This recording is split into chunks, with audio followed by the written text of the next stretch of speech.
Hey, nerdy sports fan, and we're talking Week 14 NFL action. This week we have the Carolina Panthers going on the road to see the Atlanta Falcons. And, why does Dan Quinn still have a job when Ron Rivera doesn't?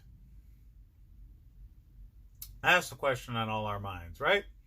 So, Ron Rivera, Dan Quinn, both have brought their teams to the Super Bowl. Both have looked inept when they don't have that team. That's the difference between good coaching staffs and bad coaching staffs. When you look at the Steelers, they look like the Steelers, even when they're doing bad. They're always tough. They're prepared. And they play great defense. You know what the Steelers look like.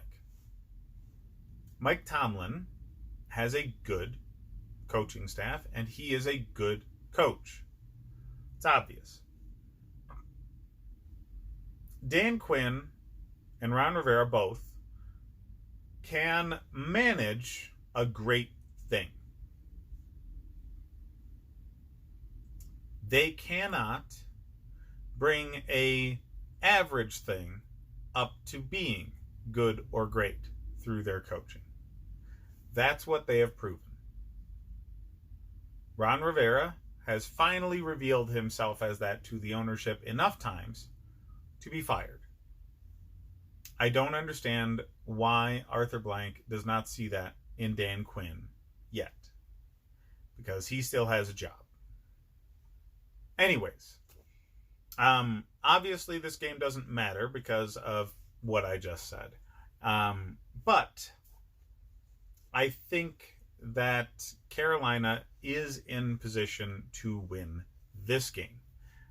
Mostly because teams respond one of two ways when a coach gets canned.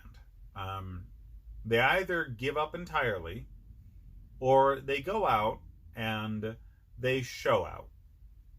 They do everything they absolutely can to make themselves look good. The players will be fired up. And almost any game plan will work against the Falcons. They've been terrible. I understand. They've won a few games. I get it. They've looked far better the past few weeks. They've been hurt all season. I understand. There's a lot of reasons to say why Atlanta was bad at the beginning of the year. But man, doesn't it sound exactly like last year? Oh, they've been hurt. I'm sorry. The team does not look prepared. They rely very heavily on superstar talent to get them there. And when enough of the pieces are injured, it just all falls apart. So, yes, they can absolutely upgrade at coach. They need to work on that. Devontae Freeman has been a disappointment this season. Calvin Ridley's coming on real strong. Matt Ryan's coming on strong.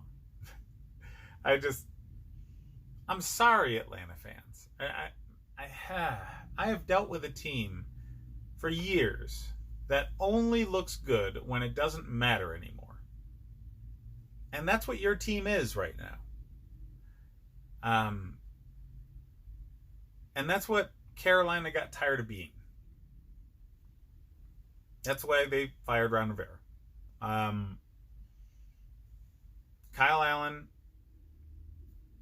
doing well in general. DJ Moore has become a standout number one receiver, and it's showing in fantasy numbers. So if you can trade for him for the stretch run of the season, the postseason in fantasy football, that would be a really good idea.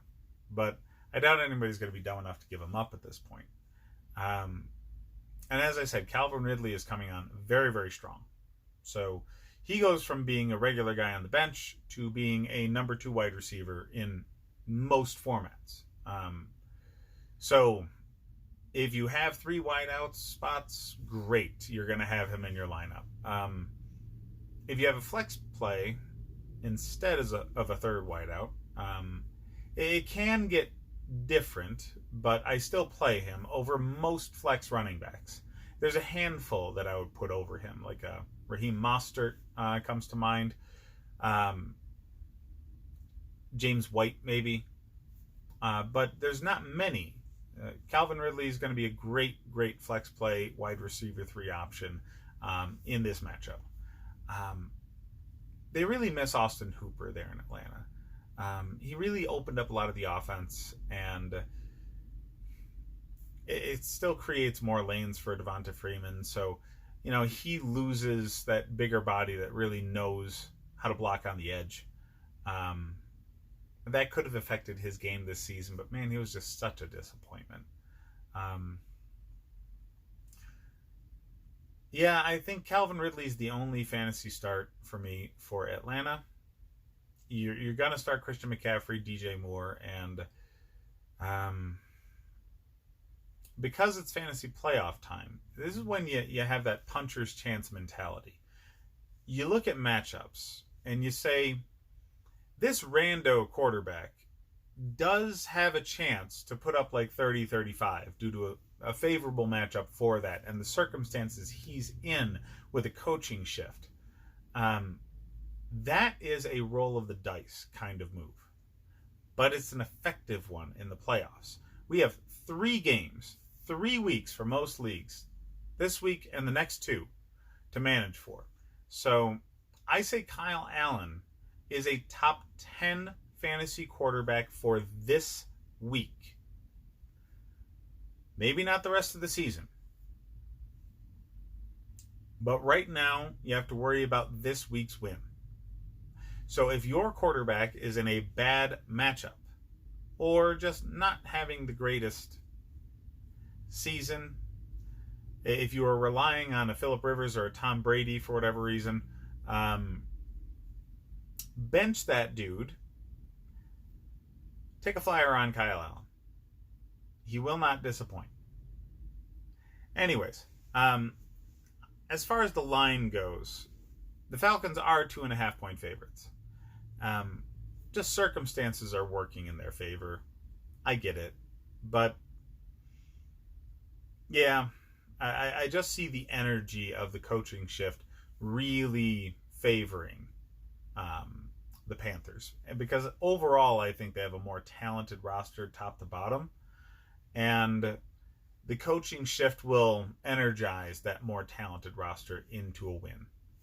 So that's what I have for this game. Like and subscribe if you enjoy the content, and check out the rest of the videos for more fantasy football advice.